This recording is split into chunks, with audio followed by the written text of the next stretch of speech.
You're watching how Leap. Let's fix YouTube search history not showing. First, ensure your search history is enabled. Open the YouTube app and tap your profile picture. Tap Settings, tap History and Privacy. Make sure Pause Watch History and Pause Search History are both toggled off.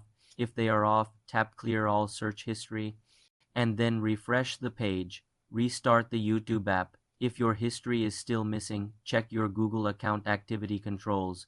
Go to myactivity.google.com in a browser. Ensure YouTube search history is on. You're watching how Leap. Let's fix YouTube search history not showing. First, ensure your search history is enabled. Open the YouTube app and tap your profile picture. Tap Settings, tap History and Privacy. Make sure Pause Watch History and Pause Search History are both toggled off.